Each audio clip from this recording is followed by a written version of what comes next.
Buhari's victory is a revolution by Claver. Oparah.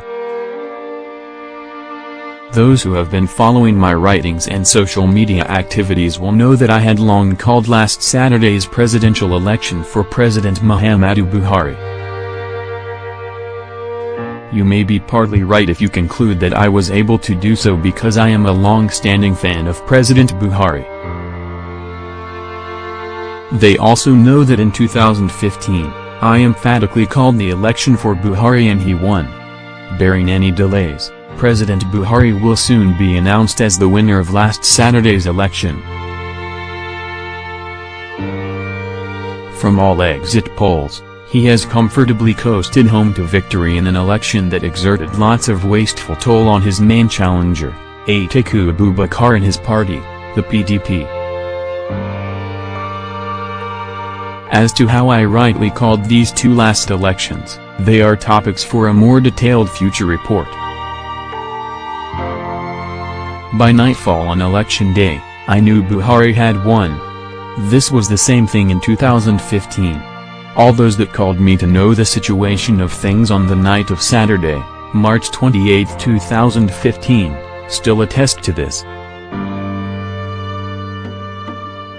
Those that also called me last Saturday night, can further attest to my surety on the fact that President Buhari had won the 2019 presidential election. This is not prophecy, not guessing, not augury, but simply a fact of knowledge of how the electoral system works. Shortly after the close of polls in 2015, results started flying in from the various polling units across the country. When bigwigs, prime movers and influencers of the erstwhile Jonathan government lost their polling units, it was easy to see that the former government and PDP were on their way out of power. The same thing happened last Saturday, when virtually all the backbones of the Atiku presidential project and leading PDP aficionados in the country lost their polling units in last Saturday's election. It was clear to any cerebral observer that the game was up for Atiku and the PDP.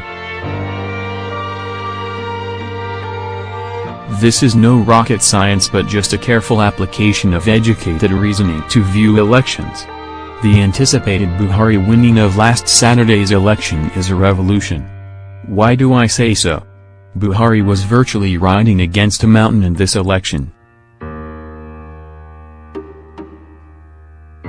This was born out of his commitment to rein the coffers of government and ensure that state resources are only channeled to governance. This was enough to spark off a counter-revolution amongst those that have, for decades, been feeding from the public treasury, and when this class is hurt, a huge chunk of the citizenry is dragged to share its bruises.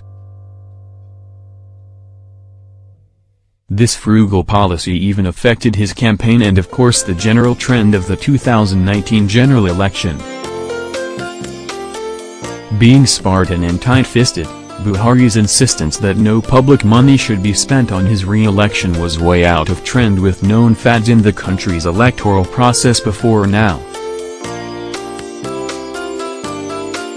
It was a given that a sitting government would latch open the national treasury to pursue its re-election dream, and the 2015 election was a topping of that notorious act. But this year, because Buhari sat tightly over the public treasury, there was no outlandish laundering of state resources for his re-election. Everyone queued in line, and the desperate opposition against him found it difficult laundering their heavy tranche of illicitly looted money for the election because an eagle-eyed security watch was placed on them. For the past 4 years, Buhari has practically battled the principalities and powers that dominate Nigerian governance and economy and who led the defenestration of an oil-rich country and its abandonment in a valley of tears, despair and rot. He had walked through the opposite direction of the filth-ridden Nigerian officialdom to dismantle age-long fountains of corruption, decay and atrophy, and displace a class of deeply entrenched but powerful carnivores that had been raping Nigerian treasury for ages. Wielding an impeachable and unassailable moral high ground, Buhari has burdened those who deign the country's treasury as their birthright to plunder and scavenge at will.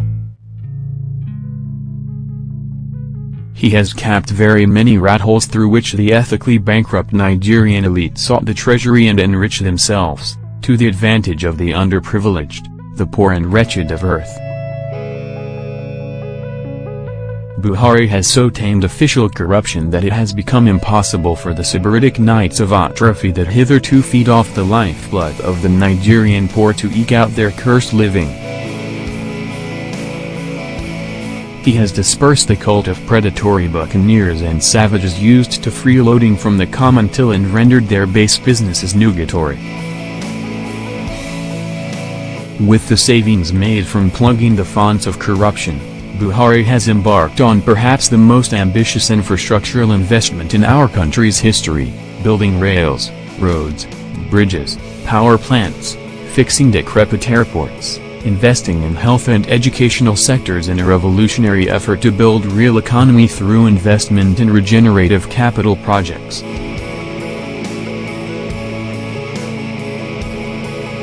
With the much saved from his anti-corruption drive, Buhari has stabilized states that were bankrupt and on the brink of chaos when he came, ensured states are able to meet their statutory obligations, pay salaries, pay for projects. His investment in agriculture as a way of ensuring food security and tame rapid importation of food items is yielding high dividends. He had been able to kickstart and run the most ambitious social intervention scheme in the history of the country, which targets the poorest of the Nigerian poor, the unemployed youths, the vulnerable and those victims of the predatory Nigerian state that existed before he came. What more, Buhari has paid decades of pension arrears and saved a generation of senior retired citizens from untimely perdition and extinction.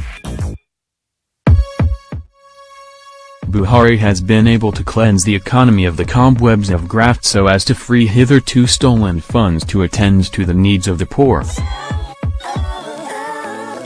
Save for obviously politically machinated killings here and there, Buhari has tamed the ravenous cancer of insecurity that once threatened to overrun the entire country and had ensured that the country's security agencies are equipped to meet challenges that spring up to threaten the country and its citizens.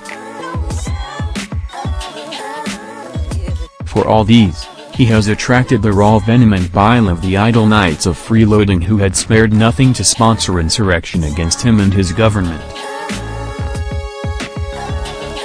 The angry, bitter and inconsolable moths that used to feed on the Commonwealth were so angry at Buhari that they launched the most vicious campaigns of hate against him, using any tool they could lay their hands on. These distressed nabobs found nest in a hurting PDP that was irredeemably sore over its loss of power and its exclusive corruptive privileges, and their desperation saw Buhari at the receiving end of the most virulent syndicated attack a Nigerian president has ever faced. Using religion, ethnic and class weapons, they mounted a strident effort to seduce the same hapless citizens that were collective victims of their nefarious misrule to wage a war against Buhari. It got so bad that they hid under the shadow of age-old herdsmen to sponsor and perpetrate heinous murderous acts on targeted casualties so as to paint Buhari black. Buhari's agony was not helped by the fact that he ignored the media in projecting his governance. A media that was wrapped under the foil of corruption was easy to seduce to lead the war against his government. With Buhari not ready to pander to its voracious appetite for slush patronage, the media turned full force to an anti-Buhari bayonet. At a time, it was hard to count just one radio station, one television station, one newspaper that was standing with Buhari. His war to rid the country of filth was not popular with the media, so they leased their spaces to the hurting opposition and mangled and twisted news items to anti-Buhari sentiments in a bid to stop him. Thank God, The social media came to the rescue as the millions of Nigerians who saw what Buhari is doing, commissioned themselves to deal with Buhari's government communication shortfall. Of course, this proved very decisive both in mitigating the injuries of the compromised orthodox media and seeing Buhari through another term. Buhari faced well-known opposition from the two other arms of government, the legislature and the judiciary, whose penchant for corruption was not spared by Buhari's all-encompassing war against filth. They both stood as impregnable bulwarks against his dream of a clean polity that is not encumbered by the relics of graft. Because Buhari refused to patronize their elephanting greed, they constituted institutional oppositions to him for the 4 years he had been in power. The worst but unusual casualty of the Buhari anti-corruption war is the religious bodies and personalities. Ostensibly because his regime's war on corruption reduced the flow of illicit, stolen and coveted funds to their tills, so-called men of God went berserk in their anti-Buhari tirade. They spared nothing to paint Buhari black among Nigerians. In a worrying dimension, these religious leaders turned their pulpits into podiums for the spread of despicable lies, incitement, manipulation, hate, lies and fabrications against Buhari. They worked on the gullibility of their congregations to pit them against Buhari. They spared no lie against him, and when Atiku Abubakar, with his elephanting moral glitches, came up as PDP's candidate against Buhari, they embraced him so shamelessly as the Jewish rabble embraced Barabbas against Jesus, and were disgustingly so unscrupulous in hoisting him as the divine recommendation to save Nigeria from Buhari, despite his filthy history and his rich corrupt past. Like lascivious mongrels, these religious leaders damned all that is good and desirable to promote Atiku and used all antics to demarcate Buhari amongst their congregants. At a stage, they became main purveyors of PDP's beer-hungry antic, despite the fact that Buhari's agricultural revolution has not only led Nigeria to a self-reliant nation but is drastically reducing the prices of foodstuff with mass food production. The ethnic slave drivers, the tribal bigots, the civil servants stripped of their illicit stealing of public money, the businessmen whose businesses starts and ends from milking the treasury, the political jobbers who saw Buhari as a nemesis to their predatory business, the displaced crooks and scammers, the political hustlers, the apex leaders, all the desperate interests that live on the stolen sweat of the Nigerian people were all united in the burgeoning anti-Buhari orchestra that led to last Saturday's election.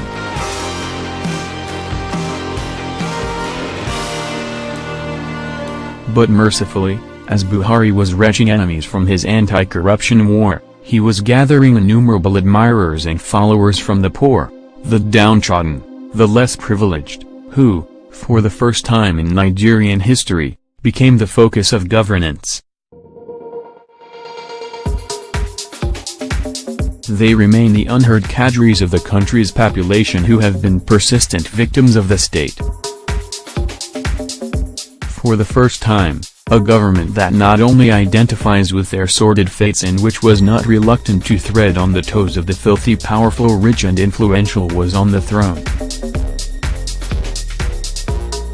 For the first time, a government that believes in fixing the sectors to holistically address their traditional woes, is in power. It was easy for them to identify and stand with Buhari even as their voices were easily drowned by the propaganda of the embattled filthy rich who deigned the removal of Buhari as a battle of their lives. But as these desperate forces got more agitated in their anti-Buhari campaign, they were unknowingly recruiting more fans for Buhari and making them more hardened to ensure he continues what he was doing. These poor fans of Buhari knew a day of reckoning would come, which was last Saturday's general election, and they batted no eyelid to return him amidst the distressed antics of the anti-Buhari coats.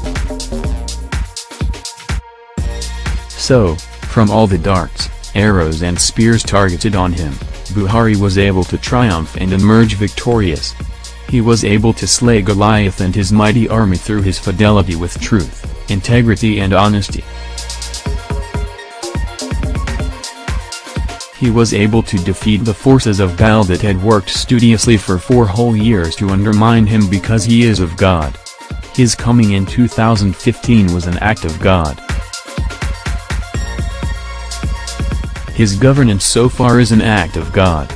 His emerging from a critical health challenge while many of those that wrote his obituary died in shame, was an act of God.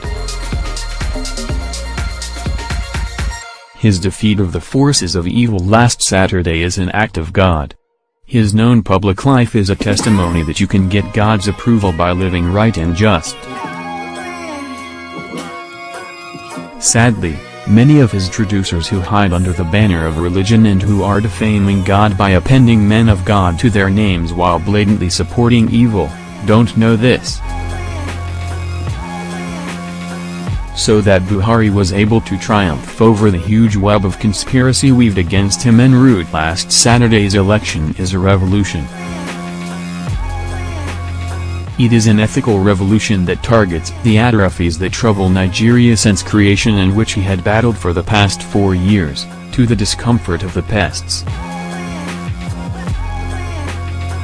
What we had last started was a resolution of the poor against the filthy rich.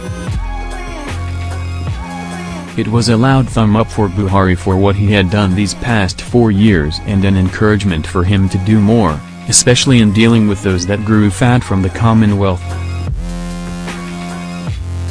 Last Saturday's election was a massive endorsement for Buhari to deal decisively with the principalities that arrested the growth and progress of Nigeria for their selfish benefits.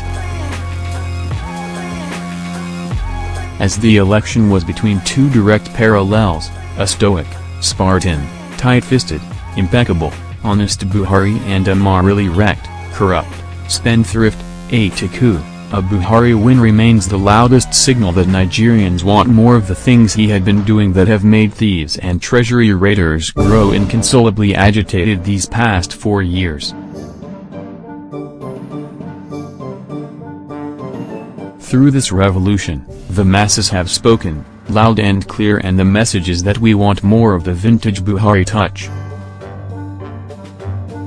Emails protected.